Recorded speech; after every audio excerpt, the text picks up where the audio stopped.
Good evening. It is just after 6 o'clock, so we'd love to go ahead and get started so we can be mindful of your time. Everyone can find a seat.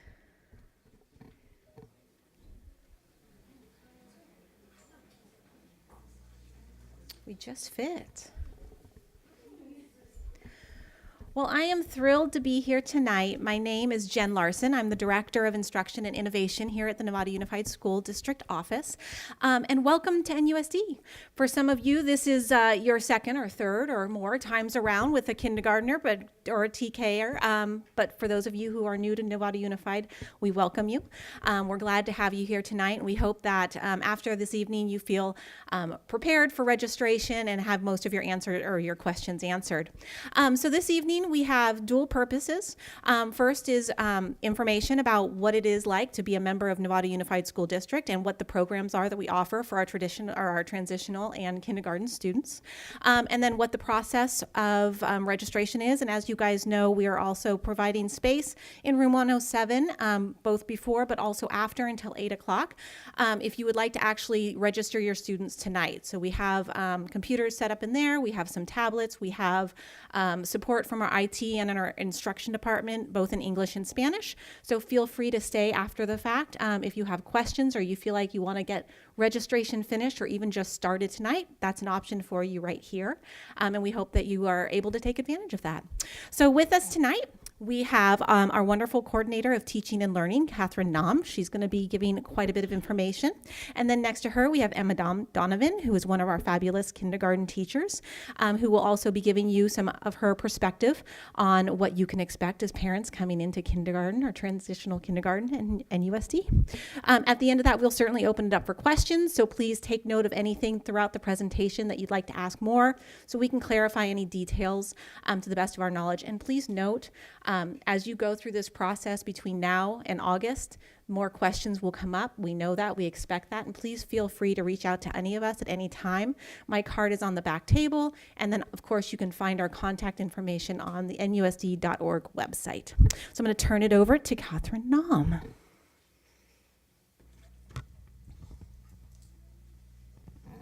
Hi, welcome. So I'm just curious, how many of you are returning families, have students already in NUSD? Okay, so welcome back. And then raise your hand if you are brand new to NUSD this year. That is fabulous. We are so excited to have you and want to welcome you to our family and are excited to start this journey with you this year. We have an amazing staff of dedicated, passionate educators who work very hard to make your kids feel safe and will take care of your kids and love them just like their own.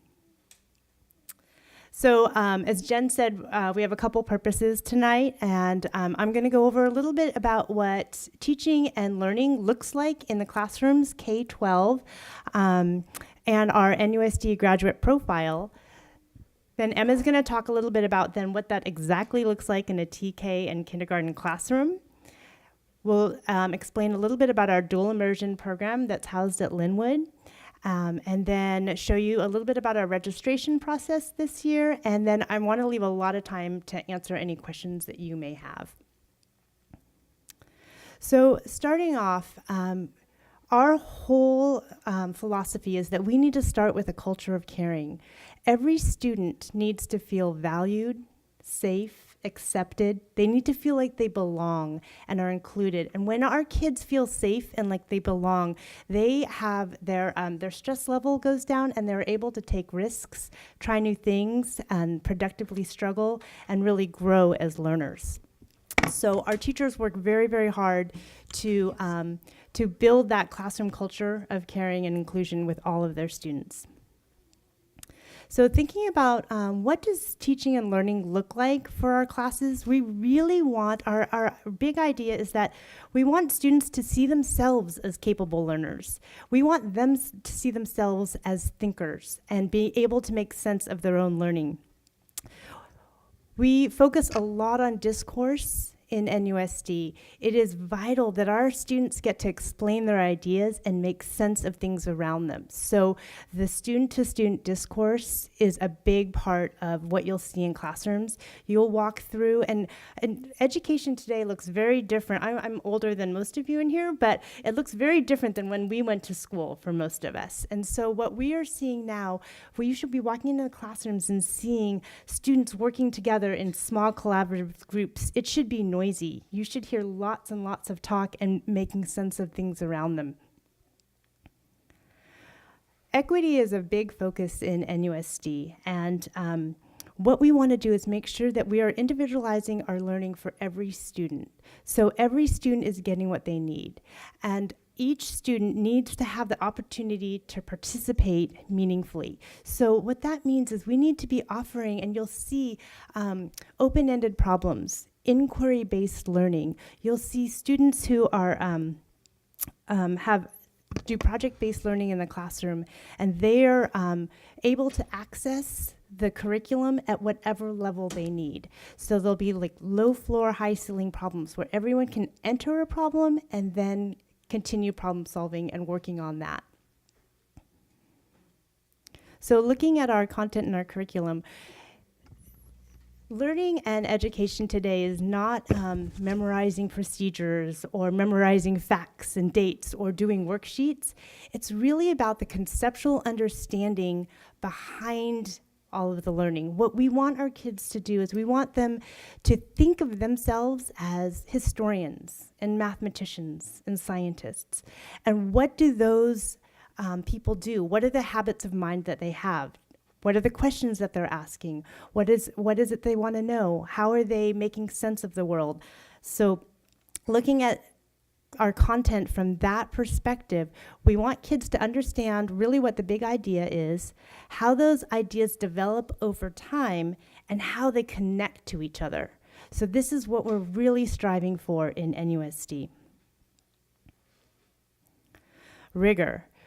It's very, very important for our students to be able to make sense of things on their own. And in order to do that, what we need to do is provide lots and lots of opportunities for our students to have opportunities to productively struggle.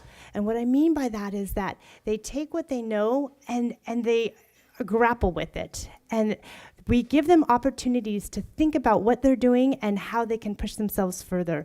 And it's not us as educators answering all those questions for them. It's them having the confidence and the independence to start asking themselves the questions and asking each other the questions and making sense of that for themselves. So you can see a theme here. It's very student-centered. We are here as educators to help move each child forward in their learning experience, but we want the kids to take ownership of it. We want the kids to productively struggle and come up with that learning. So when we are thinking about assessment, we are shifting to thinking about, what do I know about your thinking? Where do I know you are in your thinking process? And my job as an educator, and our jobs as educators, is then to help our students build on that. Wherever they are, we want to give them their next step. So that's what we're trying to do, is always push them forward to that next level of thinking. So that's a lot of the learning and the content that our kids are going to be doing. But what are the skills? What does that look like? So I know that you have youngsters and you're just starting your education journey. And for most of you in here, this is your first time, and this is your first time in education, and you're sending your baby off. But I just want you to imagine, think ahead 18 or 19 years. And imagine your child as a graduate of San Marin High or Novato High or Marin Oaks or Nova. So for those of you who have students in the transitional kindergarten, you are the class of 2033, and then our kindergartners are the class of 2032. It goes by very fast. I can tell you that from experience. I'm also a parent who have two graduates who've gone all the way through Novato schools, kindergarten through 12th grade. And you blink and they're already graduating from college. So thinking back to our skills that we want our graduates to have, this is Fortune 500's list of the most valued skills. And what they did is they interviewed companies and they asked them, what are the skills you want your new workers to come in having? If we're going to hire somebody, what do you want? And so this was asked, and this is a list from 20 years ago. And they said, okay, our top skills we want our kids to come in with, they need to know how to write. They need to know arithmetic, computation, and they need to know how to read. They also need listening skills. They need some leadership. They need some teamwork and maybe some problem solving. Well, here's the list, the recent list of what job employers are looking for from our graduates.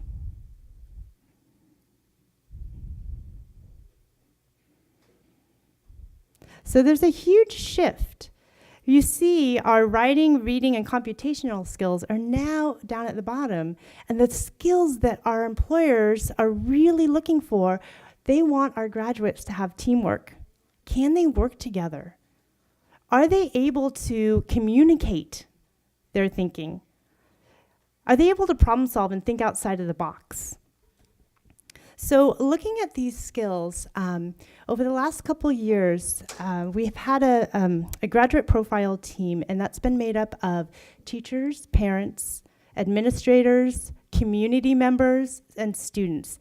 And we got together and we said, okay, as a district, what do we want our kids to know? And what are the skills that we want them to have when they're going to leave Novato? So what they came up with was the graduate profile. And this graduate profile are the skills that every Novato student will need to master by the time they graduate. And these skills were developed by all of us as a team, and this is our North Star. Because if we have what we want our kids to learn, that's lovely. But looking at what businesses and what they're going to need to be able to do when they go out into the world, how are they going to do that? So the skills that our team came up with, the graduate profile, include communication, critical thinking, collaboration, character, cultural competence, and conscientious learner. And more recently, our teachers have collaborated together and they've come up with rubrics on what does that look like in the classroom and how do we assess these skills. So what you have here, and you have, these are the posters that we have, and you have the handouts of them. And these are in every classroom, in every office, all over through our district. And this is our graduate profile. And you see the 6 C's, the cogs going around, and in the center is our content. And so our content is driving everything. And how we get to our content is the skills that we want our kids to have. And then surrounding all of that is always our equity and creativity. So thinking about our graduate profile and teaching and learning in our classrooms, what does that actually look like in a TK or kindergarten classroom? So Emma is going to share a little bit of that with you. Good evening, everyone. I'm Emma Donovan, and I'm currently a TKK teacher at Olive Elementary. I've been teaching in the district for 17 years, and 13 of those have been in TK and kindergarten. And it's my joy and my love, and I enjoy coming to work every day with these wonderful kiddos and being able to see how far they come from the first day they walk in the room to when they leave me to move on to the next teacher. I have a graphic here because a lot of people get confused about the difference between transitional kindergarten and kindergarten. And this is something we share with our parents at back to school night, especially because I currently have a TKK combo class. So I have students of both grade levels in my own classroom. So if you're looking at preschool, which your children are experiencing right now, that's their foundational learning experience. And in that classroom, they're using the preschool foundations as their guiding curriculum and their standards, if you will. Once they get to transitional kindergarten, that's where we're going to be exposing them to the kindergarten standards, but we're still also using those preschool foundations as well. And it's kind of that bonus year where they get to develop even stronger sense of self and get to collaborate with students and learn more about social skills and things, which is one of the most important parts of this age group. And then once they get to kindergarten, of course, we're looking at hopefully the mastery of the kindergarten Common Core standards. But all of them mesh together. And as you know, every child is different and they develop at different rates and in different ways. So we like to look at it as a connection between all three. So when you first walk into any kindergarten classroom or TK classroom here in Novato, they're all going to look different. And at first glance, it might look a little bit chaotic like this graphic. But upon closer examination, you'll see that a lot is going on in those classrooms. There's whole group lessons, there's small group lessons, there's differentiation, there's multitudes of subjects being taught, math, science, social studies, PE, writing, reading, and amidst all that, the kids are exploring and playing and having fun and engineering. And that's really the core of what we want our program to look like, is kids interacting with each other, having fun, and learning along the way. So I have with me tonight some photos of my current class, so you can kind of see what it looks like real life. So here you see some students in my room communicating in many different ways. Our new reading program this year, Lucy Calkins, really encourages communication through reading partners. So that's the photo you see on the left, the two children reading the book together, talking about the book and learning from it together. And then you'll also see on the other side some students during free choice time interacting with each other and being able to communicate about what they want to do with those blocks and how they're going to solve problems with each other. And in kindergarten, we use critical thinking, believe it or not. Through our math especially, the kids are faced with problems that they need to solve, and we encourage them to do so in a multitude of ways. In the past, we've asked kids to solve a problem, give us an answer, and we're happy with it. But now we want them to show us how they came to that answer, and can they show that answer in a multitude of ways, and be able to verbalize it as well. Making predictions about what might happen when you put a pumpkin in a bucket of water. Is it going to sink? Is it going to float? How is that going to end up? And being able to talk with their friends about what they think might happen as well. We are always collaborating with each other, whether it's during a lesson, during small group time, during free choice, even out on the playground. The kids are constantly working together, learning together, and having fun along the way. Building character is one of our most important things on our graduate profile. At Olive School, we've adopted the second step curriculum, and many of the other schools have it as well. If they don't have second step, they have another curriculum to support the social emotional needs of the kids. Kids need to learn how to behave in school. It's not an innate thing that they come ready to do. So we teach it just like any other subject, being able to empathize with others, being able to solve those problems that they might have on the playground or in the classroom. And it's done in a fun way, using puppets and song, and they really enjoy it a lot. Also building that cultural competence. We want every child in Novato to walk into their classroom and feel welcome and know that they're part of that classroom and that they see themselves in that classroom. We have a very diverse population here in Novato, and we want every child to know that they're important and that they belong. So teaching them about how many different types of families there are these days, and that we all come from different parts of the world, and we should celebrate that and learn about each other and each other's families and where we come from. And along the way, we want them to be part of their learning and know that they are moving towards a goal. So talking to the kids even in kindergarten about setting goals and what that looks like, and when they come on the first day not knowing how to write their name, but by the end of the school year writing sentences, or that they didn't know how to draw a bird, but through practice and persistence they are able to accomplish those things. I think that might be my last one. Yeah.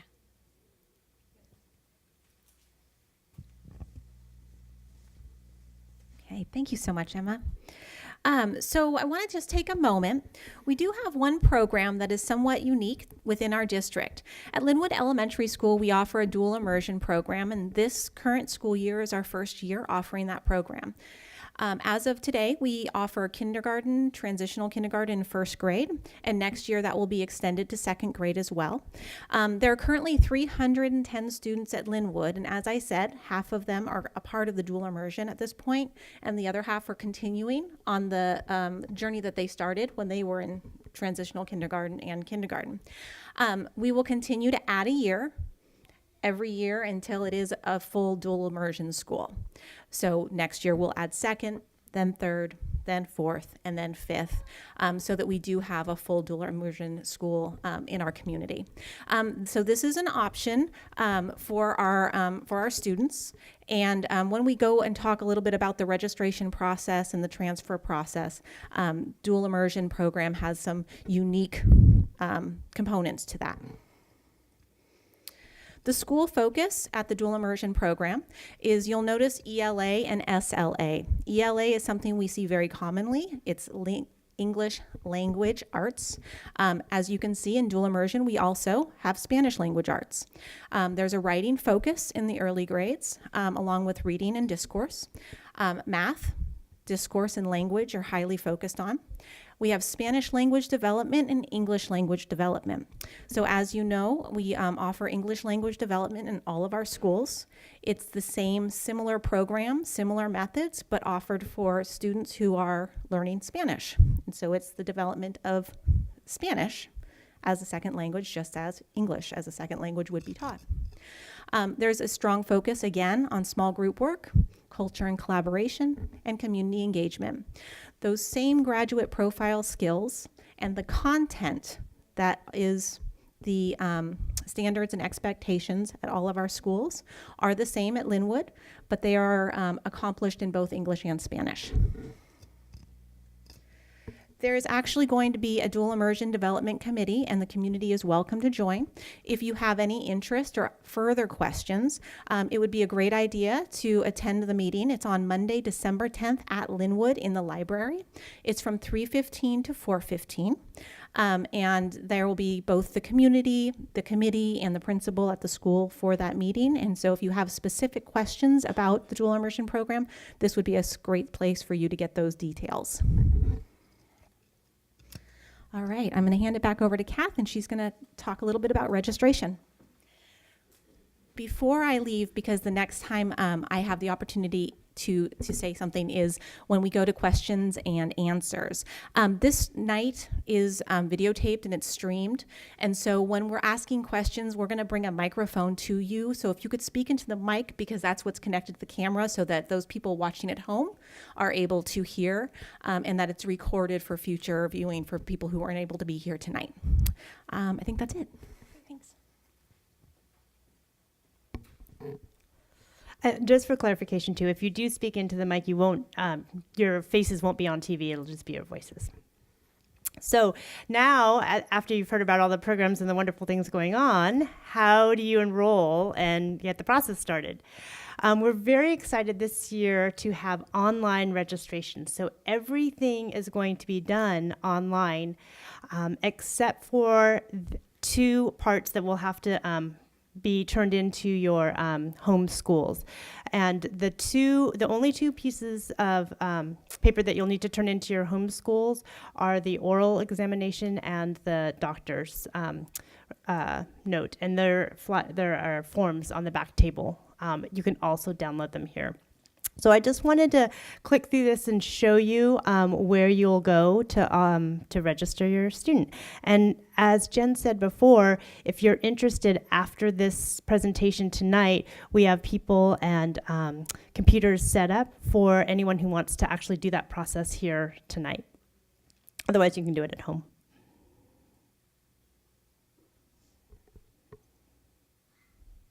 Well, that's taking a long time. Let's see if I can just go over here. So when you click on the link, this will take you to NUSD Enroll. And this is the home page for this. And what you're going to need to do is to set up a SchoolMint account, and then it'll walk you through all of the steps that you need to do in order to register your child. You will have some documents that you'll need to upload or take a picture of and put on there for that.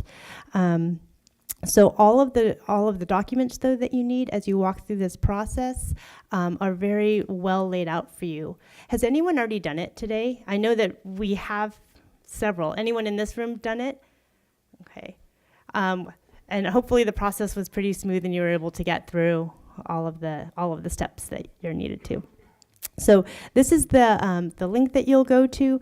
Right on this left-hand side here is just more information, giving you information about the different documents that you'll need, information about transferring, and a little bit of information about kindergarten and TK.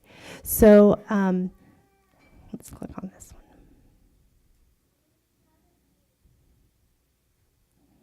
So in order to register for kindergarten or TK, for kindergartners, you have to have your 5th birthday on or before September 1st of 2019.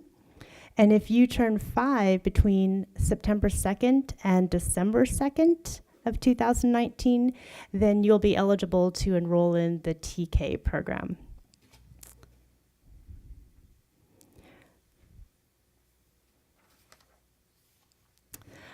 Some of the documents that you'll need, and I think it walks you through them, but you'll need proof of age verification. That can be a birth certificate or a passport or a baptism certificate or an affidavit of your, if you don't have any of those materials, you can, there's an affidavit form that you can fill out. You'll need your child's immunization record, and you'll need one form of address verification. And once again, the SchoolMint process will walk you through all of that. Okay.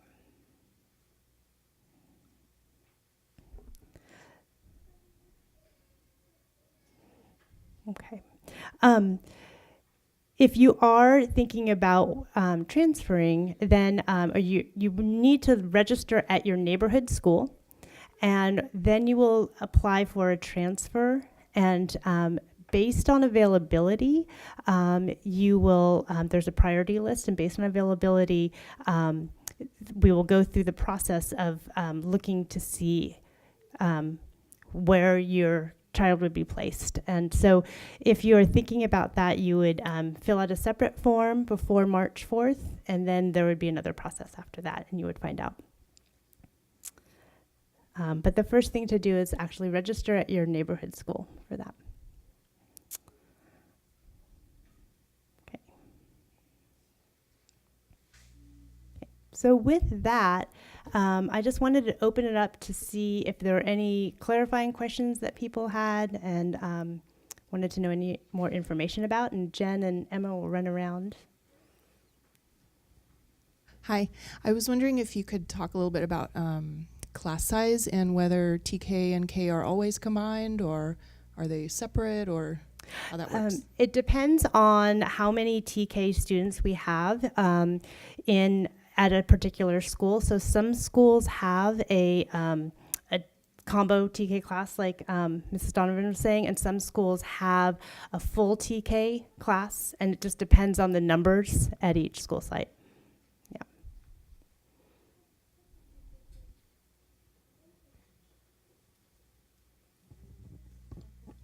Yeah. Yeah, I just have a question. My mom, Mrs. Toppinelli, we've talked to a few teachers because I grew up with the school district and her and Mr. Toppinelli. Long story short, we just a couple of questions. We've heard about a few schools closing. Are we going to have a list of the schools that are be closing, or because I want to know what options I have? Currently, right now, we don't have any schools that are closing. There is a committee to look at school size and the best idea for school size, but at this point, this year, we don't have any schools closing. Oh, right there. Is there any flexibility on the September 1st birthday? No, it's coming down from the state for that, and it's tied to federal funding for that date. You mentioned transfers, and I heard the teacher talk about different programs within the schools in NUSD. Is there a way to look up what the differences are for each school, especially when it comes to class sizes, TK sizes, things of that nature? So, except for our dual immersion school, the class sizes are the same at all the schools. The curriculum and content is the same at all the schools. So, no matter where you go, you're going to have the same content and curriculum and class size with that. There isn't any difference with that. So, you know what? Emma might have been referring to the character, and I think every school, we want to build character, and that's just one little character building program. It's not the like the state standards for the content curriculum. It's a supplemental program, and every school has a little bit of varied program they use for the character building, and it's just one little piece of what they do. So this is sort of a follow-up to that question, actually. Is there ever a chance to tour schools or to meet teachers before we enroll? Yes, you can contact the principals at the school sites and the office managers and see. They vary from the different ones, so I don't know them all, but contact your neighborhood school and ask them.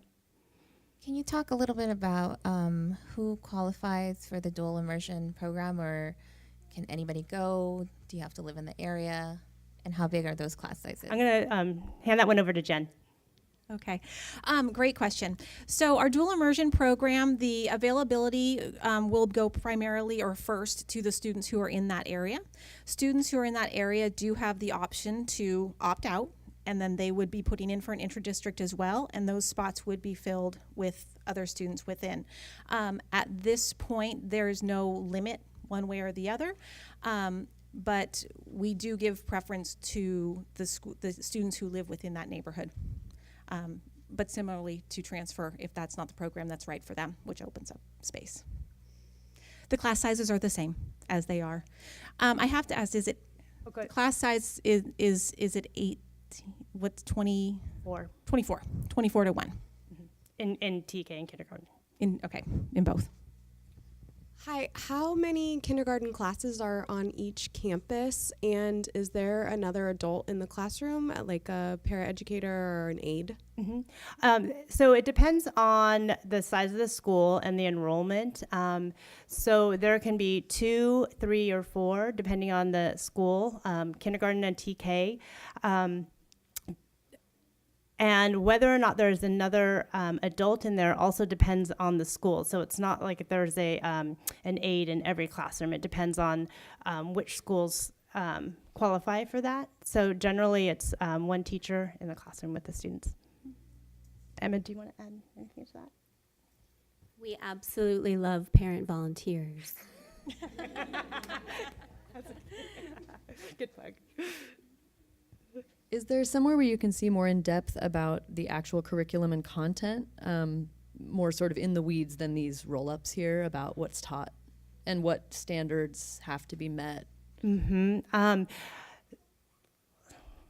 Yeah, why don't you go for that, Jen? So there's a couple of different ways to look at that. The standards are the standards throughout California. So we follow the Common Core state standards. And so you can always look up the transitional kindergarten and kindergarten standards for the state. But more specific to NUSD and our curriculums, if you go on the website and you look up elementary school programs, all of our adopted programs are there, and it'll allow you to dig in a little bit more to what programs we offer.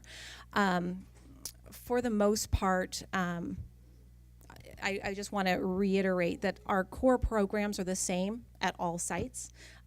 The only differentiation would be within the dual immersion program, where we have materials for both learning English and Spanish simultaneously.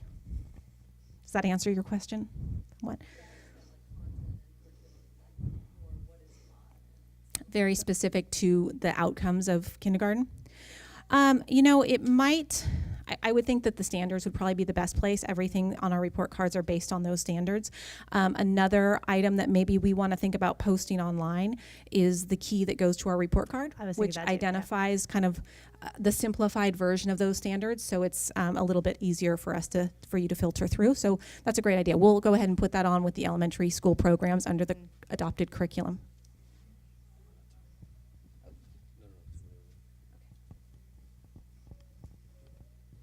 Could you talk a little bit more about like the length of the day for TK versus kindergarten, and do the TK kids have more play base? Like, are they outside more playing, or just kind of like what generally like what they do during the day in terms of? So the like, TKK day length day is the same, but I'm going to turn over the play part to Emma.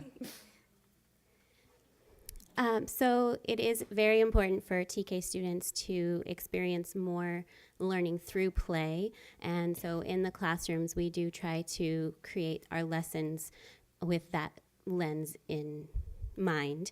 In the combination classes, it is a bit more challenging to do that, but we do find ways, and we are very creative with our schedules to allow for making sure that we have strict TK time and kindergarten time as well. Does that answer your question? So at Olive, we start our day at 8:40 and we dismiss at 1:45. Yeah. It does vary. So when I looked at all the school sites, it's between 1:40 and 2. One of the schools is 8 to 2. Most of them end at 1:45 or 1:40 even. Where would I find information about registration and costs for aftercare? That you would want to contact your neighborhood school, because they are different for all. All of our school sites have different aftercare programs. So contact your neighborhood school and their office manager, and they'll tell you who to call for that. Yours out, good. I just have a couple questions and just maybe some more information too. But about the dual immersion program last year, the transfer process is it the same as this year? Because it was a little complicated last year, or is it different? And then in addition to that, just to clarify for the people that are interested in the dual immersion program, that 90% of the day in TK, K, and 1 is in Spanish.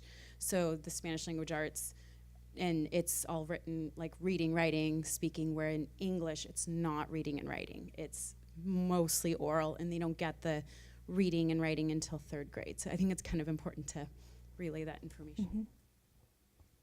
So I think that's important. So I'm going to take 2 separate questions there. The first question was around the transfer process, and there was a great deal of feedback around the complication that was involved in that last year. So we've actually rewritten the board policy and the process around that.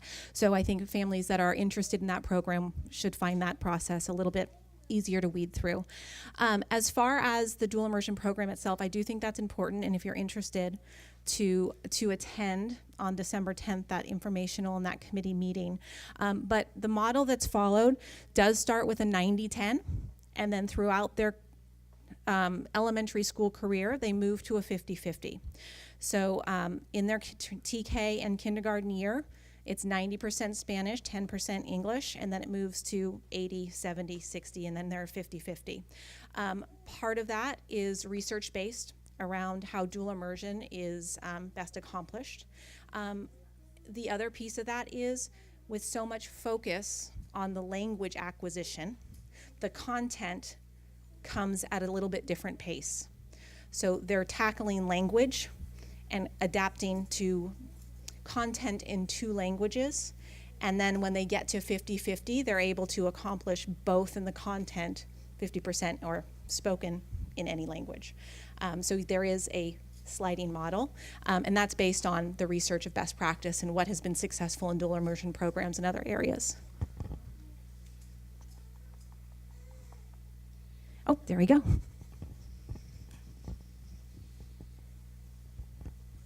So I have a couple questions. I looked online at the bell schedule for San Ramon, and it looked like it said only 15 minutes of recess time. Is that actually correct? They only get 15 minutes a day?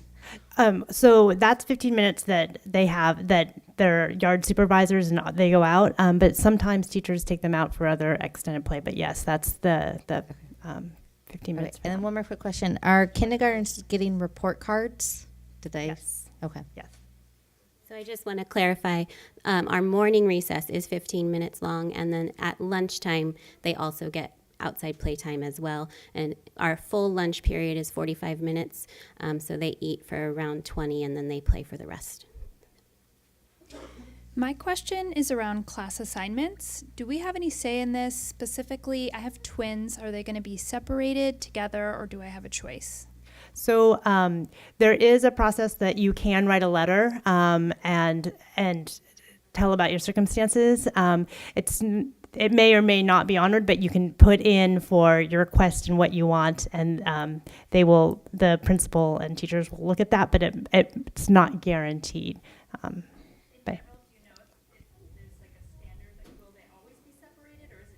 It depends. There's some people, there's some twins that I've known who've gone through every single class together from K to 12, and there's some that have never been together and some who intersperse. So that's something too that if you have an individual question, I would talk to your principal about that and touch base with Any him or her. extra information that is going to be supportive of finding the right placement for your student is always welcome.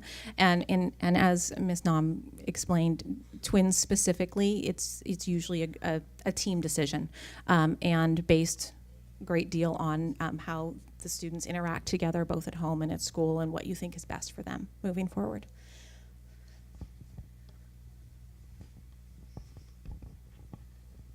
If you apply for Nevada Charter, should you apply for your zone school also, or just wait to get the results? You'll want to register for your home school and then go ahead and go through that process, and then you'll withdraw from your home school once you have been accepted. Behind you. Is homework assigned in kindergarten or TK? So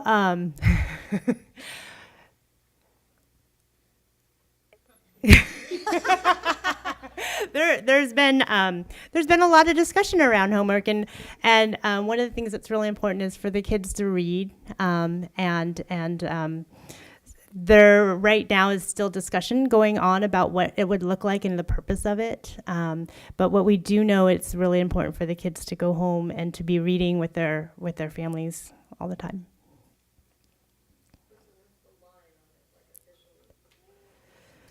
That would be a great question again for your school. As a district, we don't have a policy to dictate that, but each individual school, and a lot of that has to do with ensuring that our schools are able to meet the needs of their students. I think you will find that in most situations, we find mostly it is reading and making sure that there's time for family and time for, as Kath said, the discourse. So sometimes conversations, sometimes some problem solving. But as a district, there is not a unified limit. But again, it's a good question to ask at your school. Because most schools do have kind of a norm that they adhere to, and the staff has come to that agreement.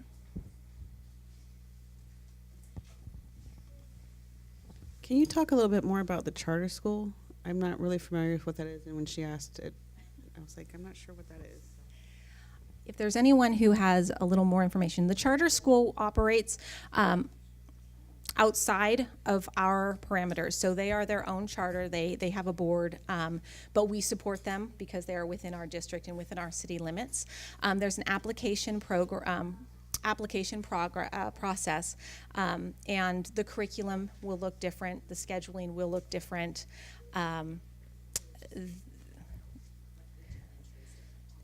And there, so it does work. When you have a charter, you can establish different expectations and policies. So I would encourage you to reach out to the school themselves, because they'd be able to give you some specific details about what their programming looks like.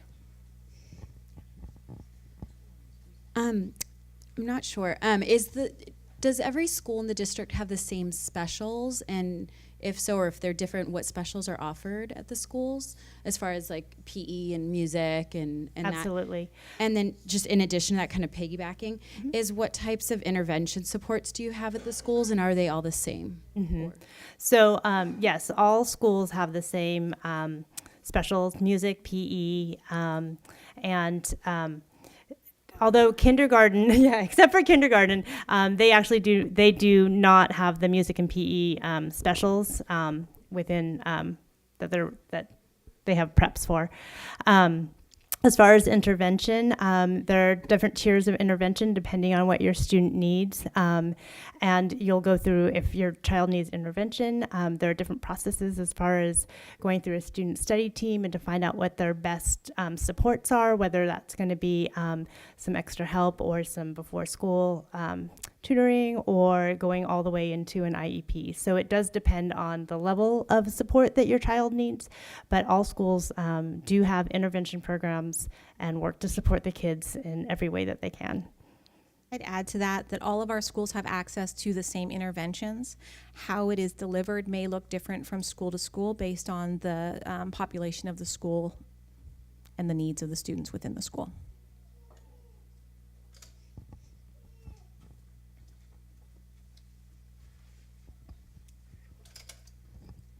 I just have a question about transfers. Is there, like, the way the priorities work, is it due on March 9th, or if you get it in sooner, are you higher on the priority list? And can you also transfer to more than, like, requests for more than one school?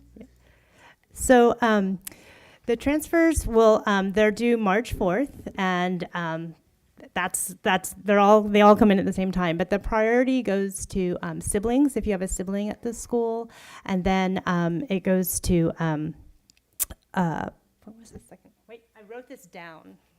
I knew this would come up. Then employees, if employees have students there, and then Linwood students, and then everybody else, and they're placed on a lottery list.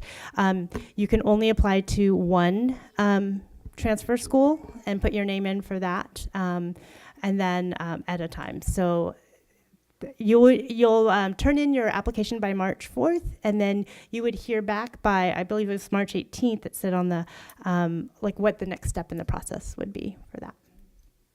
Does that answer your question? Okay.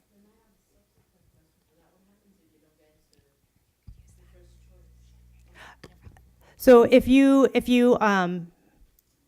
put in for a transfer and then you don't get that, then you can put your name in for another school, and based on availability, you would be put in the lottery for that school, and if there's availability there, then you would go through. No?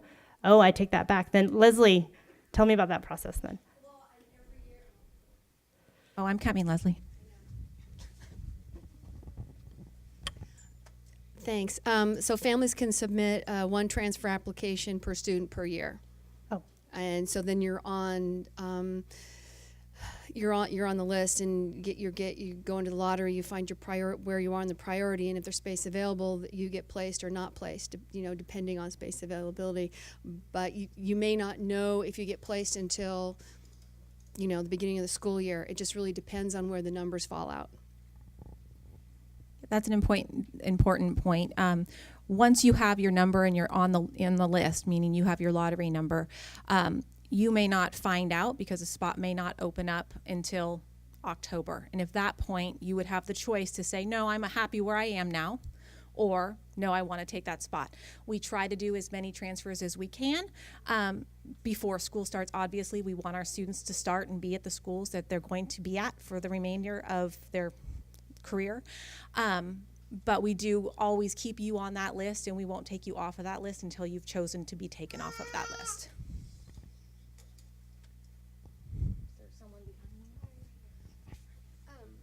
Have the boundaries for the schools been redrawn recently? So the boundaries for the schools can be found on NUSD, that NUSD link enroll, and right down at the bottom it says the boundaries. If you click on that, it'll tell you your street name and number and what your home school is. Okay, because when I went to register today, my neighborhood school did not pop up as my choice. That's why I was asking. Let's look into that. Yeah, anything like that that comes up, please let us know, and we can look into it and make sure that whether or not that's a glitch with the map or whether or not you know there was a misconception about the homeschool. Any other questions there? Not to cause drama, but I know the rumors are flying. You mentioned the schools aren't closing for 2019, but for 2020, it has been public knowledge that one school will be closing. So for some of us, that could affect our kindergartners starting at that school. So it would be appreciated to have more information on how to plan for that and when that's going to become public knowledge on which school is actually going to close. So right now, a school size committee has just started, and they've had 2 meetings, and they are going through the process of looking at optimal school sizes and money and how that all, the budgets and how that all works together. And that's all the information we have right now until they go through that whole process of looking at that. Sure. So, and I think Leslie Benjamin will add to that. Go ahead, and I'll. Sure. So as Kath said, the committee's met twice. So they're going to meet in 2 more times, December and January. And their first decision point really is to decide, does NUSD need to close a school or not? That's the first decision point.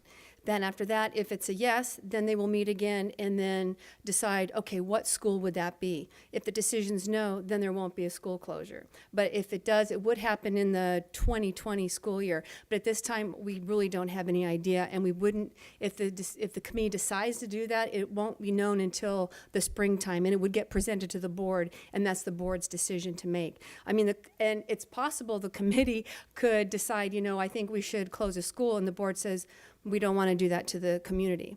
So I hate to say this, but it's really unknown at this time.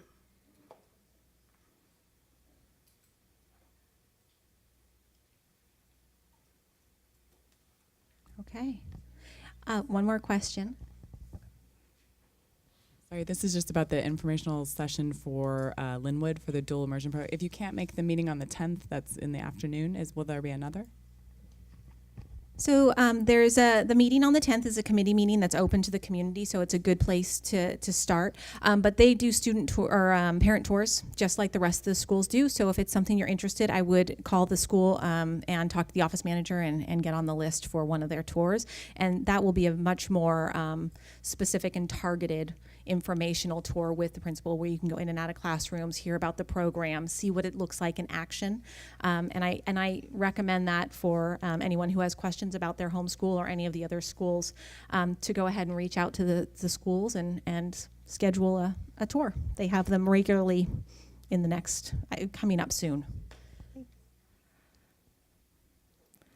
So we just want to say thank you for coming tonight, and we're really looking forward to our next journey together. And if you do have any questions, please feel free to contact myself or Jen, and we will get back to you, and have a wonderful evening. I do want to mention before you guys leave, most of you came by a table as you walked in, and there was a sign-in sheet. We would love to have you sign in if you haven't. But also, our representative from School Fuel is there, and School Fuel is the foundation in Novato that really supports our schools. Those of you who have ever done the tour to Novato, any of the other Matt and Jeff's donations goes through School Fuel. So if you could stop by there, grab a flyer, that would be wonderful. And I want to thank Catherine Henson for being here tonight. Thank you very much. From School Fuel. From School Fuel. And everybody else.